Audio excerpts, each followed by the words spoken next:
Pak Baso sendiri mulai masuk di Pusdiklat ini tahun berapa Pak Baso? Tantangan apa sih yang pertama kali dihadapi waktu itu Pak?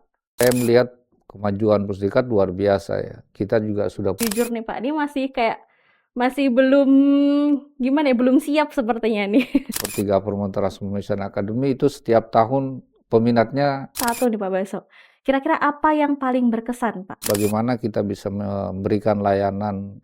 Nanti ke depannya rencana apa Pak yang akan dikerjakan di sana? Saya merasa sangat nyaman karena didukung oleh teman-teman semuanya ya. Mungkin harapannya dan juga pesan-pesan untuk rekan-rekan di Pusat Pengembangan Aparatur Komdiji ini Pak. Terima kasih untuk dedikasinya, semua kerja kerasnya selama di Pusdiklat. Selamat menjalankan amanah baru, dan semoga ini bukan pertemuan terakhir, semoga masih bisa Amin. berjumpa di kesempatan berikutnya.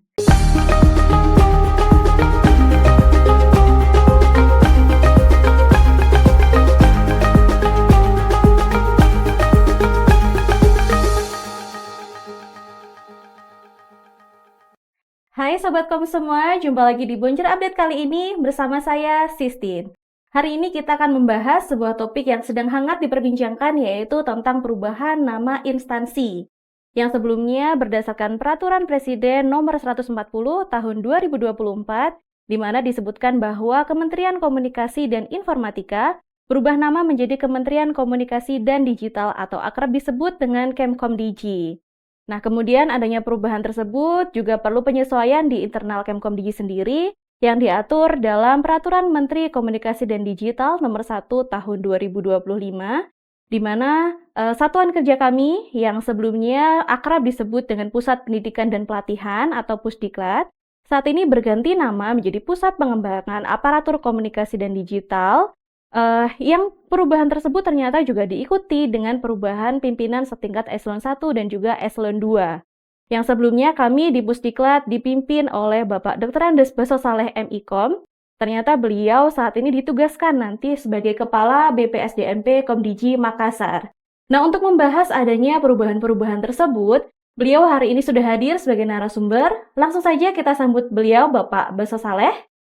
Halo Pak Baso, bagaimana kabarnya Pak? Halo Sistine, makasih. Alhamdulillah baik, sehat dan selalu semangat. Oke, luar biasa semangat ya Pak Baso. Iya baik. Nah, seperti yang sudah saya sebutkan tadi Pak, bahwa ada perubahan-perubahan mulai dari nama instansi, satuan kerja, unit kerja, bahkan juga ada rotasi di level pimpinan ya Pak ya, termasuk Pak Baso. Iya. Nanti akan ditugaskan di satuan kerja yang baru. Nah, Bapak gimana Pak perasaannya atau responnya Pak ketika pertama kali mengetahui ada amanah baru ini Pak? Ya, tadi yang seperti disampaikan Sistine kan, ini amanah ya. Jadi sebagai amanah tentu yang memberi amanah itu dimanapun ditempatkan ya sama saja gitu ya. Intinya tetap kita laksanakan sesuai dengan amanah itu, tanggung jawab yang diberikan. Dan tadi disampaikan bahwa sebenarnya background-nya adalah ketika ada perubahan beberapa perubahan di kementerian lembaga dengan tentu menyesuaikan dengan asta cita presiden. Tentu ini akan berdampak pada bagaimana kita semua bekerja bersama-sama, berkolaborasi bersama untuk sama-sama mendukung asta cita yang khususnya termasuk di Kementerian Komunikasi dan Digital. Reorganisasi dalam sebuah kementerian lembaga itu hal biasa ya. Jadi ini tentu organisasi butuh penyagaran, pimpinan tentu melakukan evaluasi dan kita yang diberi tugas tentu tugasnya adalah melaksanakan tanggung jawab itu dengan sebaik-baiknya, dengan penuh integritas dan tanggung jawab. Oke, apalagi sebagai ASN pada umumnya Pak ya, memang harus selalu siap jika diberikan Iya, amanah. bukan hanya pimpinan tetapi seluruh ASN ya harus memahami bahwa ketika masuk sebagai bagian dari aparatur sipil negara, maka sudah punya komitmen bahwa dimanapun ia ditempatkan harus siap mau ditempatkan di Jakarta atau dimanapun sebenarnya sama saja ya. Harus bisa melaksanakan tugas itu dan tanggung jawab itu. Kita flashback sekilas nih, Pak. Pak Ya, Baso sendiri mulai masuk di Pusdiklat ini tahun berapa, Pak Baso? saya awalnya 2021 ya. Waktu itu sebagai PLT eh, Kepala Pusat Pendidikan dan Pelatihan. Kemudian dilantik tahun 2023, jadi kurang lebih saat ini kurang lebih 3 tahunan lah ya. Saya di Pusdiklat dan tentu apa ya bersama dengan teman-teman seluruh sivitas Pusdiklat menyelenggarakan program-program yang kita sudah canangkan setiap tahun dan target-target yang harus kita capai. Baik, berarti sudah sekitar 3 tahun ya, Pak, Ya, kurang di lebih sini, 3 3 tahun. tahun. Nah, ketika Bapak pertama kali datang ke Pusdiklat waktu itu, pasti kan keadaannya berbeda dari satuan kerja sebelumnya. Tantangannya juga pasti berbeda ya, Pak. Nah, tantangan apa sih yang pertama kali dihadapi waktu itu, Pak? Berbeda tetapi tidak terlalu signifikan perbedaan gitu ya. Saya dulu di Pusat Pengembangan Profesi dan Sertifikasi, masih waktu itu namanya Badan Penelitian dan Pengembangan SDM.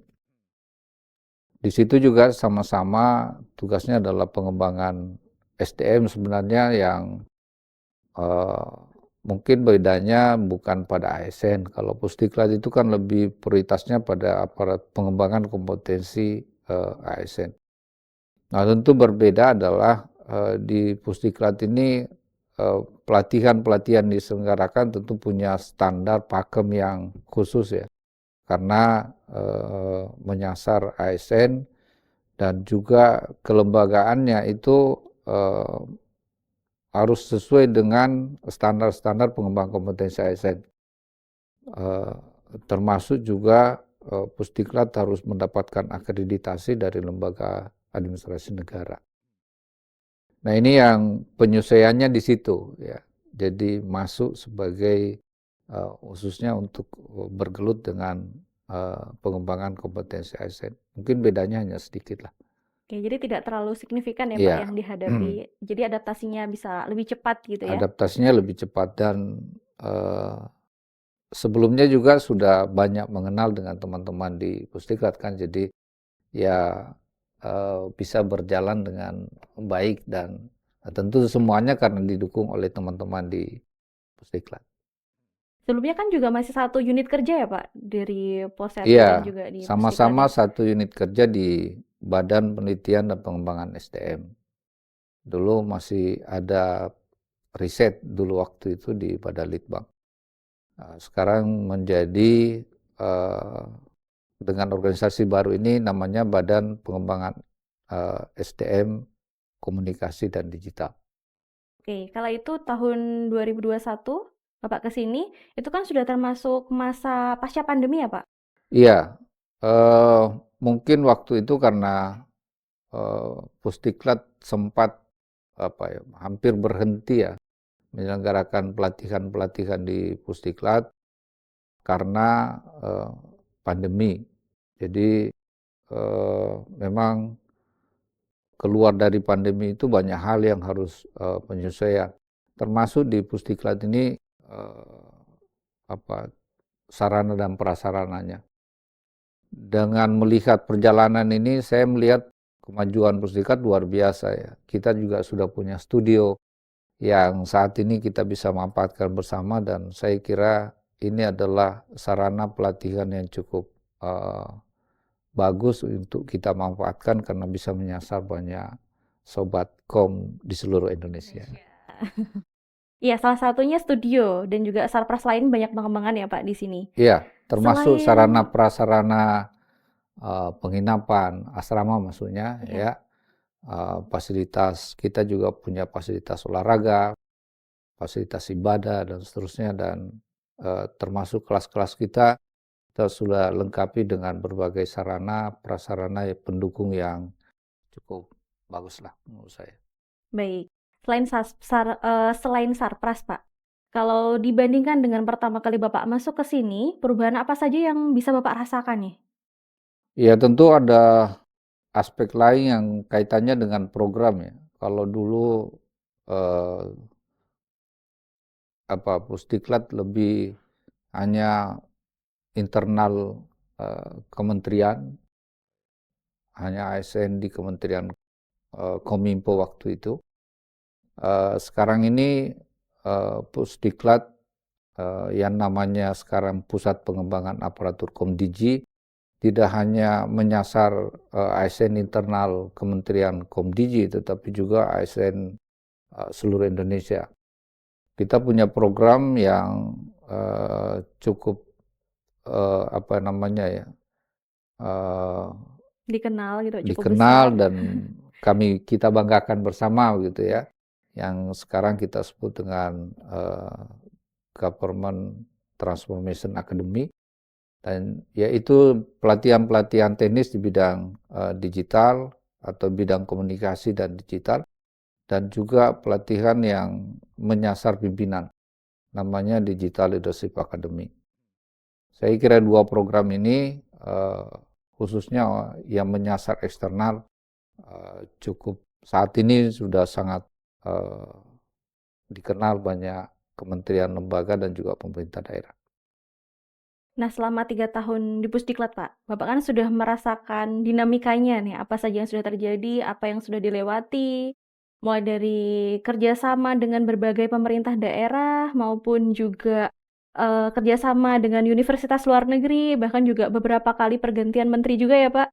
Dari banyaknya peristiwa dan momen-momen tersebut, kira-kira kalau disuruh pilih satu nih, Pak Baso, kira-kira apa yang paling berkesan, Pak? Eh, Mungkin saya tidak ingin mengatakan ini yang paling berkesan ya, tapi saya kira capaian-capaian Pusdiklat selama ini yang dengan program misalnya Digital Leadership Academy, dengan melibatkan perguruan tinggi terbaik di dunia, termasuk diantaranya pernah kita bermitra dengan Oxford University dan berbagai perguruan tinggi lainnya.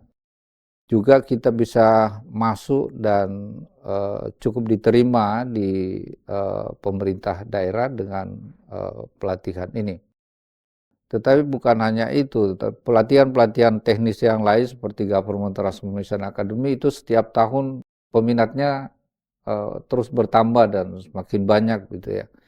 Dan ini yang kemudian menjadi tangan kita, bagaimana kita bisa memberikan layanan pengembangan kompetensi di bidang komunikasi dan digital ini dengan khususnya kalau kita lihat kebijakan terakhir misalnya dengan efisiensi anggaran. Ya tentu tantangannya pusat pengembangan aparatur Komdini ini semakin besar gitu ya. Semakin banyak peminat, tetapi di sisi lain kita ada efisiensi anggaran yang cukup dalam lah gitu ya Iya, saat ini. iya, apalagi tahun ini ya, Pak ya, tahun Apalagi kemarin tahun ini luar luar biasa. Jadi biasa. inovasi diperlukan ya.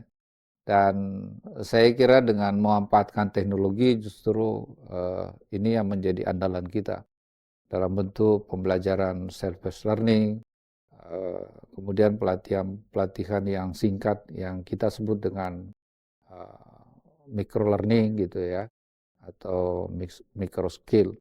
Mungkin ini harus di branding lagi nih micro learning ini supaya brandingnya bisa lebih bagus gitu. Ya itu memang jadi satu tantangan tersendiri ya, Pak. Ya, Peminatnya banyak, kita target juga tetap banyak, tapi kemudian anggarannya semakin dikurangi. iya.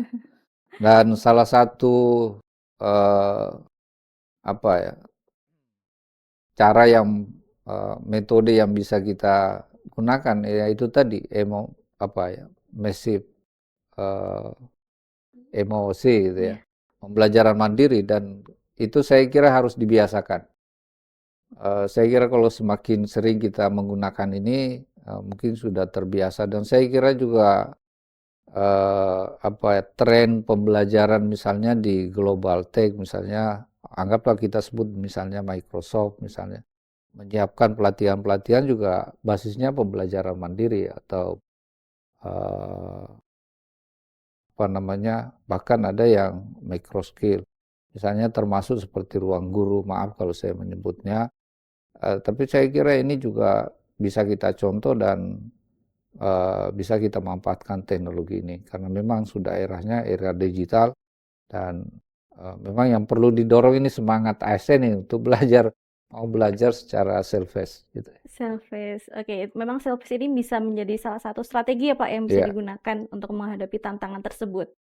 Nah, kemudian Pak Baso, kalau melihat nanti Pak ke depannya, Bapak kan akan ditugaskan sebagai Kepala BPSDMP Komdiji Makassar. Nah, melihat organisasi tersebut itu kan sebenarnya tidak asing lagi dengan Bapak ya. iya, iya. Nah, nanti ke depannya rencana apa Pak yang akan dikerjakan di sana? Ya, eh, ini adalah salah satu UPT BPSDM Komdiji ya, yang ada di Makassar dan masih ada di tempat lain, misalnya termasuk di Medan, kemudian ada di Manado, ada di daerah Kalimantan sana dan seterusnya. Uh, Makassar ini punya posisi yang strategis dari sisi mungkin secara geografis untuk wilayah timur, ya, karena ini adalah uh, menyasar wilayah-wilayah yang quote and quote-nya digital gap-nya masih tinggi, gitu ya. Baik itu masyarakat pada umumnya, termasuk juga mungkin ASN, diakibatkan oleh apa eh, teknologi, termasuk eh, infrastruktur eh, TIK-nya yang masih, ya, kita sebutnya digital gap gitu ya. Jadi saya kira ini menjadi tantangan tersendiri untuk bisa mendorong, mempercepat eh, masyarakat di wilayah timur untuk bisa mengembangkan kompetensinya juga sama dengan di wilayah Indonesia bagian barat. Berarti nanti akan terfokus ke lebih banyak ke daerah timur ya Pak, Iya, di wilayah kerjanya kalau kita lihat BPSDMP. justru sebenarnya seperti Papua itu harus diberikan pendekatan-pendekatan khusus ya. Di sana ada provinsi baru yang juga kita berharap bahwa layanan publiknya juga berbasis digital. Kalau lihat sarana prasarannya masih terbatas, tapi kita berharap lewat mungkin kalau di BPSDM lebih berfokus pada penguatan kompetensi ASN-nya. Saya kira dengan kolaborasi berbagai stakeholder, mudah-mudahan wilayah-wilayah yang masih tertinggal ini bisa kita dorong mempercepat memperkecil ketertinggalan di bidang kompetensi digitalnya. Baik. Sebelum move on ke sana nih Pak, terkait dengan pusat pengembangan aparatur Komdiji ini. Ini kan sudah memasuki masa-masa akhir ya Bapak Ya, di sini gitu ya. Gimana Pak sekarang perasaannya? ya kalau rasa ya tentu sebenarnya saya sangat nyaman ya berada di Pusdiklat selama ini, yang sekarang ini kita sebut namanya menjadi Pusat Pengembangan Aparatur Komdiji.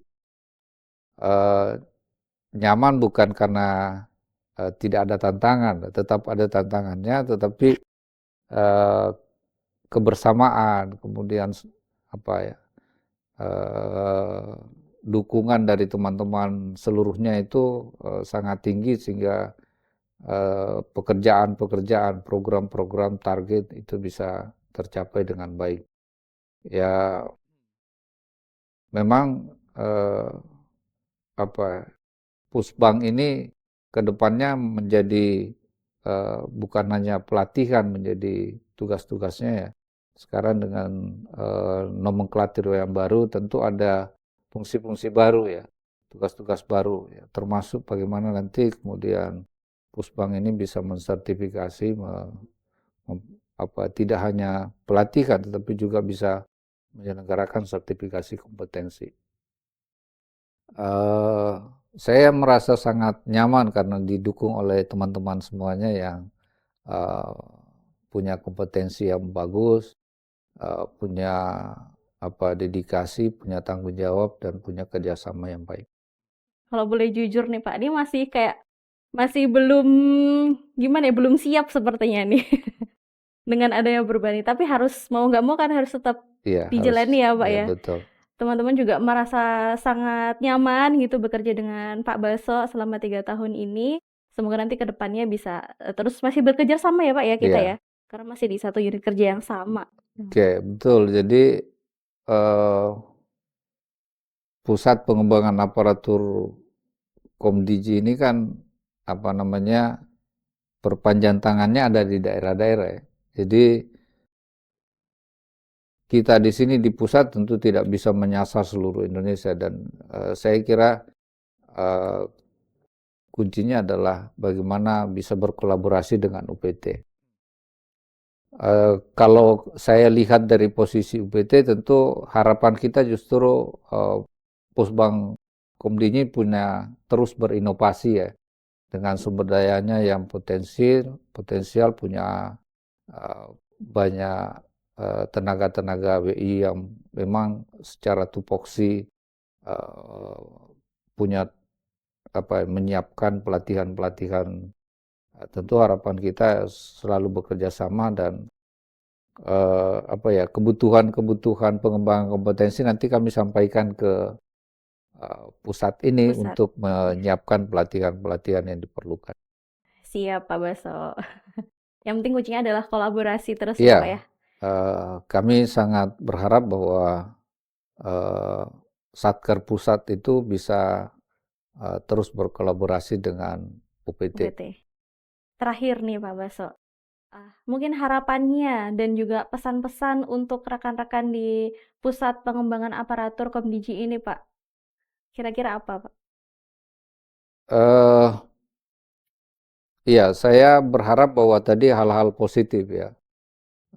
Misalnya dedikasi, kemudian kemauan berinovasi, bekerja sama, eh, kekeluargaan yang ada di Pusbang Aparatur Komdiji ini harus terus dibangun gitu ya.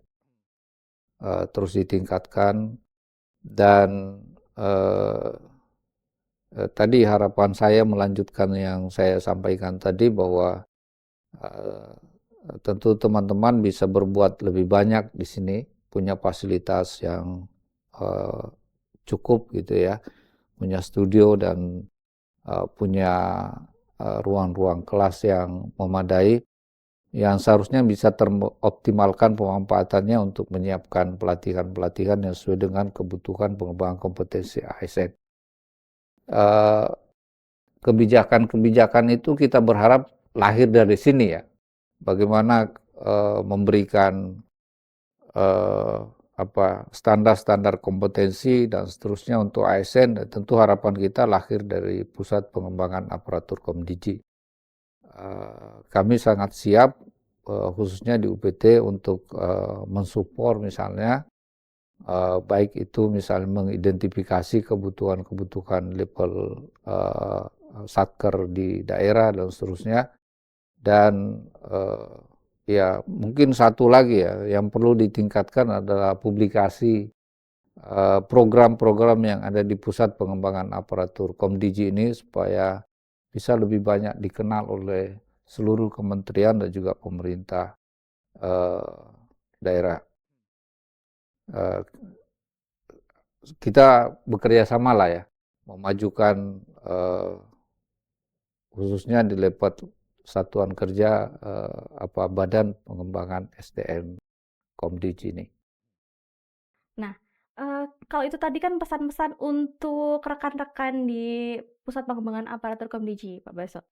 Ada nggak sih Pak pesan-pesan untuk Sobat Kom semua yang mungkin nonton kita nih, termasuk ini kan salah satu sarana publikasi kami Pak. Ya, baik. Ini khususnya ASN ya, karena kita nyasar ke ASN. Jadi Pusat Pengembangan Aparatur Komdiji ini yang dibantu oleh UPT untuk menyiapkan atau menyelenggarakan pelatihan-pelatihan pengembangan kompetensi. Kami harap bisa ya, karena sekarang lebih banyak ke self-face ya, mari kita memanfaatkan pelatihan-pelatihan yang disiapkan oleh BPSDM pada umumnya, baik itu di UPT maupun juga di Pusbang Aparatur Komdiji untuk sama-sama belajar. Saya kira peningkatan atau learning bagi ASN itu bukan hanya memenuhi kebutuhan yang 20 JP itu ya, tetapi memang karena perkembangan teknologi informasi dan digital ini sangat cepat, ya saya kira salah satu kuncinya adalah kita juga harus selalu belajar. Tetapi memang tanggung jawabnya juga Pusbang ya harus menyiapkan pelatihannya dong gitu kan ya. Kalau tidak ada pelatihan-pelatihan yang mudah diakses, ya tentu kita berharap ini justru harus menyiapkan pelatihan-pelatihan yang mudah, kapan saja bisa kita belajar dengan baik gitu. Siap Pak Baso, dicatat tadi ya semua pesan-pesannya. Ya memang kita perlu menyiapkan metode pembelajaran yang mudah diakses dan juga menyediakan pelatihan-pelatihan yang memang sesuai dengan kebutuhan. Khususnya kalau di sini ASN ya Pak ya. Oke. Nah Pak Baso ada lagi yang ingin disampaikan? Ya mungkin bagi Sobatkom, mungkin ini bisa di-share ke seluruh rekan-rekan ASN khususnya ya. Tentu ini bukan terakhir, tapi saya kira media ini akan terus menyampaikan hal-hal positif dan program-program terbaru dari Pusat Pengembangan Aparatur Komdiji. Dan terima kasih kepada Sobatkom yang sudah mengikuti media ini dengan baik. Mungkin itu. Terima kasih Mbak Sistine. Mudah-mudahan Mbak Sistine selalu komitmen untuk menyiapkan program-program yang lebih baik. Amin. Siap insya Allah, saya dan rekan-rekan Pusbang Aparatur Komdiji semua insya Allah selalu siap Pak Baso. Terima kasih juga Pak Baso. Ya. Terima kasih untuk dedikasinya, semua kerja kerasnya selama di Pusdiklat yang sekarang menjadi Pusat Pengembangan Aparatur Komdiji. Selamat menjalankan amanah baru. Nanti Pak semoga dilancarkan semuanya. Amin. Iya, mohon maaf juga ya Pak kalau selama bekerja rekan-rekan mungkin ada kesalahan atau ada yang kurang berkenan. Sama-sama. Terima kasih Pak Baso yang sudah hadir hari ini. Demikian ya Pak, diskusi kita hari ini. Semoga ini bukan pertemuan terakhir, semoga masih bisa berjumpa di kesempatan berikutnya. Terima kasih. Terima kasih. Ya, Sobatkom semua, itulah diskusi kita hari ini yang membahas tentang adanya banyak perubahan ya di internal Kementerian Komunikasi dan Digital, khususnya di Pusdiklat, yang dulunya Pusdiklat dan sekarang berubah menjadi Pusat Pengembangan Aparatur Komunikasi dan Digital. Nah, Sobatkom penasaran kira-kira siapa sih nanti Kepala Pusat Pengembangan Aparatur Komunikasi dan Digital berikutnya? Makanya biar nggak ketinggalan informasinya, jangan lupa di-follow Instagramnya di Pusat Pengembangan Aparatur Komunikasi dan Digital, atau nanti dituliskan di sini akun sosmednya. Dan jangan lupa juga di-subscribe channel YouTube-nya Pusat Pengembangan Aparatur Komunikasi dan Digital. Ya, adanya perubahan ini bukanlah sebuah akhir, justru ini adalah satu hal membuka lembaran baru dengan semangat yang baru. Oleh karena itu, kita harus tetap semangat dan juga selamat untuk menjalankan tanggung jawab dan juga tugas berikutnya. Demikian Sobatkom, episode kali ini saya Sistine pamit undur diri, sampai jumpa di episode berikutnya.